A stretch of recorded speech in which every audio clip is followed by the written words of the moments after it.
Hello' everyone, আজিৰ এই ভিডিঅ'টোত স্বাগতম জনাইছোঁ সকলোকে। তো তোমালোকে যিসকলে চাই আছা, মেক্সিমাম পুৰণা ভিউৱাৰ আৰু যিসকল নতুন আহিছা, ভালকৈ A to Z চাবা, যাতে তোমালোকৰ কনফিউজনটো মানে যেতিয়ালৈকে স্কুটি নিদিয়ে, যেতিয়ালৈকে মেৰিট লিষ্ট নাহে, তোমালোকৰ কনফিউজন দূৰ হৈ থাকে। ফাৰ্ষ্ট অফ অল কথা পাতিম স্কুটি ৰিলেটেড, এণ্ড ছেকেণ্ড কথা পাতিম তোমাৰ স্কলাৰশ্বিপ ৰিলেটেড, ঈশানোদয় স্কলাৰশ্বিপ বা আদাৰ্ছ স্কলাৰশ্বিপ। চোৱা, first of all scooty related বৰ্তমান কোনো আপডেট নাই। যিসকলে কৈ আছে 75ত দিব ছোৱালীক, সেনেকুৱা কোনো কথা হোৱা নাই। তো মই এটা স্ক্ৰীনশ্বট দি দিছোঁ, চাবা তোমালোকে। এইটো হ'ল লাষ্ট ইয়েৰ উইণ্টাৰ যিটো ছেশ্যনৰ বাজেট হয়, সেইটোৰ এজেণ্ডা আছিল। তাতে এইকেইটা মানে আছিল, তাতে স্কুটিৰ কথা আছিল, স্কুটিৰ কথা কোৱা আছিল। তো মোক গ্ৰুপতো দিম, এইটো স্ক্ৰীনশ্বটটো মই ৰাখি থৈছিলোঁ, গ্ৰুপতো দি থ'ম। তো চোৱা, তোমালোকক স্কুটি দিয়াটো প্ৰজ্ঞান ভাৰতী স্কুটি নহয়, প্ৰজ্ঞান ভাৰতী বঁটা দিয়াটো দিব, 100% দিয়াটো দিব। বহুতে কৈ আছে যে দাদা এইবাৰ দিবনে নাই, দিয়াটো দিব। বাট কি দিব, স্কুটি দিব নে পইচা দিব, সেইটো এতিয়ালৈকে কনফাৰ্ম হোৱা নাই। চোৱা, ইণ্টাৰিয়াম বাজেট মানে ইলেকশ্যনৰ আগত ইণ্টাৰিয়াম বাজেট হয়, ফুল বাজেট নহয়।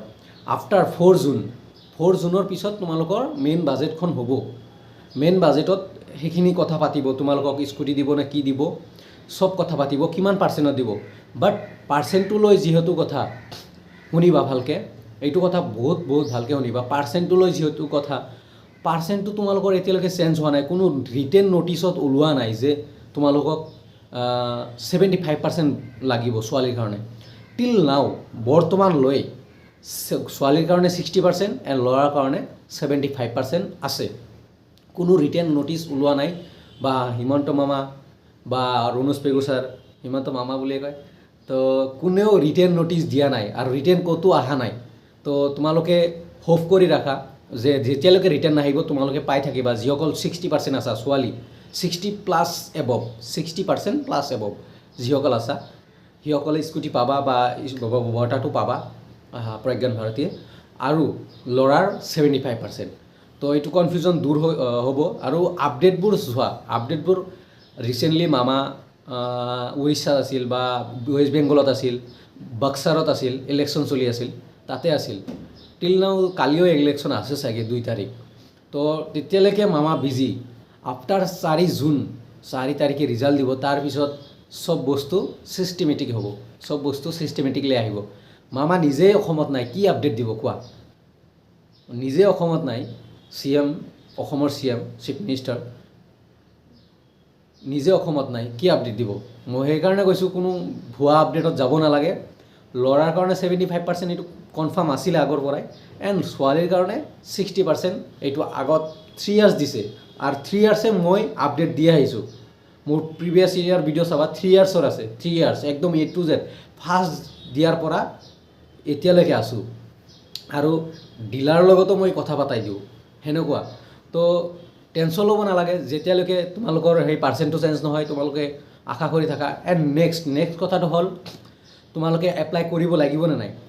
এপ্লাই কথাটো হ'ল, যেতিয়া তোমালোকে এইটো কথাটো উত্থাপন হ'ব বা বাজেটত ক'ব, নেক্সট ফুল বাজেট যিটো ছেশ্যন মানে ইণ্টাৰিম বাজেট হৈছে, বাট যিটো ফুল বাজেট হ'ব ইলেকশ্যনৰ পিছত, তাতে উল্লেখ কৰিব তোমালোকে এপ্লাই কৰিব লাগিব, নকৰাকৈ পাবা। কিন্তু লাষ্ট 3 ইয়াৰ্ছ যে দিছে, তোমালোকক কোনো এপ্লাই কৰা নাছিল, কোনেও এপ্লাই কৰা নাই, ডাইৰেক্ট মেৰিট লিষ্ট আহিছে পাৰ্চেণ্ট ৱাইজ। তো এইখিনিয়ে, আৰু ডিফাৰেণ্ট কলেজৰ আণ্ডাৰত নাম আহে ডিষ্ট্ৰিক্ট ৱাইজ। তো এইখিনিয়ে।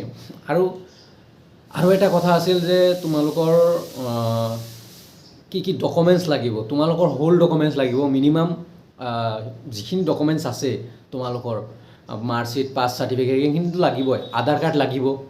এণ্ড যিসকল বেটাৰমেণ্ট আছা, সেইখিনি হৈ যাব। আধাৰ কাৰ্ড আছে মানে চব এভৰিথিং তোমাৰ, বাকী মাৰ্কশ্বিট চাৰ্কশ্বিটটো পায়ে যাবা গভৰ্ণমেণ্টৰ পৰা। এণ্ড তোমাৰ যিসকল বেটাৰমেণ্ট আছা, বেটাৰমেণ্টসকলে লাষ্ট 3 ইয়াৰ্ছত পাইছে, মেৰিট লিষ্টত নামো আহিছে, এণ্ড স্কুটি পাইছে। তো তোমালোকে বি পাবা এইবাৰো। মোৰ মানে মই যিখিনি নলেজ আছে, মই যিখিনি শুনিছোঁ, তোমালোকে পাবা, বেটাৰমেণ্ট যিখিনি আছা।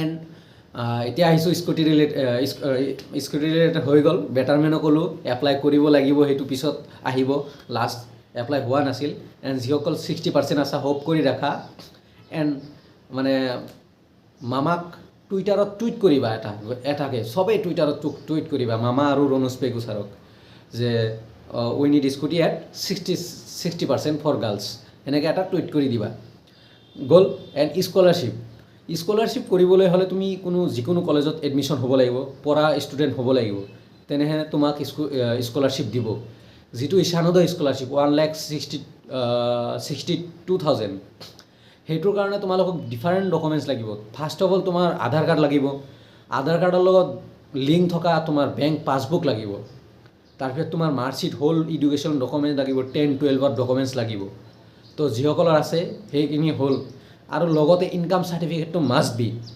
ইনকাম চাৰ্টিফিকেটটো লাগিবই আৰু PRC নাইবা ডমিচিয়েল নাইবা গাঁওবুঢ়াৰ PRC যদি PRC থাকে PRC যদি PRC নাথাকে ডমিচিয়েল নাথাকিলে গাঁওবুঢ়াৰ ইংলিছ চাৰ্টিফিকেট হ'লে হৈ যায় তো সেইখিনি গ'ল and income certificate must B তোমাৰ লাগিবই ইনকাম চাৰ্টিফিকেট আৰু ইনকাম চাৰ্টিফিকেটৰ বেনিফিটটো মই আকৌ বেলেগ জেগাত কৈ দিওঁ যিকোনো কলেজত তুমি এডমিশ্যন ল'বা যদি ইনকাম চাৰ্টিফিকেট ফাৰ্ষ্ট ইয়াৰতে দিয়া তোমাৰ এডমিশ্যন ফ্ৰী মানে য'ত 7,000 লাগিব তাতে 1,000ত তোমাৰ এডমিশ্যন হৈ যাব ইনকাম চাৰ্টিফিকেটৰ কাৰণে এইটো অসম গভৰ্ণমেণ্টে কৰি দিছে যদি ইনকাম চাৰ্টিফিকেট আছে তোমাৰ এডমিশ্যন ফ্ৰী মানে বাকী 1,000 কিবা কিবি ইয়াৰ কাৰণে ল'ব বাট 6,000 আৰু নলয় টোটেল 7,000 লয় যাৰ ইনকাম চাৰ্টিফিকেট নাথাকে ছায়েন্সৰ ষ্টুডেণ্টৰতো 15,000 লৈ ওলাই যায় বাট সিহঁতৰ মেক্সিমাম 3,000 হৈ যায় ইনকাম চাৰ্টিফিকেট দিলে তো ইনকাম চাৰ্টিফিকেটটো দিবা বনাবা ইনকাম চাৰ্টিফিকেট স্কলাৰশ্বিপতো লাগিব কলেজতো লাগে এণ্ড তোমালোকৰ এইখিনি আছিল আৰু ঈশানোদয় মেক্সিমাম জেনেৰেল যদি আছা বহুতে কি কৰিছা 70 যদি আছা এপ্লাই কৰিবা আদাৰৱাইজ এপ্লাই কৰি লাভ নাই আৰু এটা ডকুমেণ্টছ লাগিব এফিডেভিটটো কোৰ্টৰ পৰা বনাই সেই স্কলাৰশ্বিপৰ নৰ্মছত যোনটো কেফেত যাই তুমি এপ্লাই কৰিবা তাতে এটা নৰ্মছ আছে সেইটো নৰ্মছ ফিল আপ কৰিব লাগে সেইটো ফিল আপ কৰি এফিডেভিট এটা বনাব লাগে তাৰে পাছত পাই যাবা তো এইখিনি আছিল ভিডিঅ'টো তো তোমালোকৰ মই মোৰ যিখিনি ক'বলগীয়া মই যেনেকৈ বুজাব লগা বুজাইছোঁ তোমালোকৰ ডকুমেণ্টছ কি লাগিব চব ক'লোঁ তো ভালকৈ শুনিছা যদি কোনো প্ৰব্লেম নহয় এণ্ড তোমালোকৰ যিসকল ফ্ৰেণ্ড আছে সিহঁতৰ লগত এই ভিডিঅ'টো শ্বেয়াৰ কৰি দিবা এণ্ড যদি নতুন আছা ছাবস্ক্ৰাইব কৰি ৰাখিবা এণ্ড লাইক এটা কৰি দিবা এইটোৱে ৰিকুৱেষ্ট লাইক এটা কৰিলে তোমাৰ একো নাযায় বা মানে তোমাৰ পইচা নাযায় তো লাইক এটা কৰি দিবা আৰু ছাবস্ক্ৰাইব কৰি ৰাখিবা ফিউচাৰত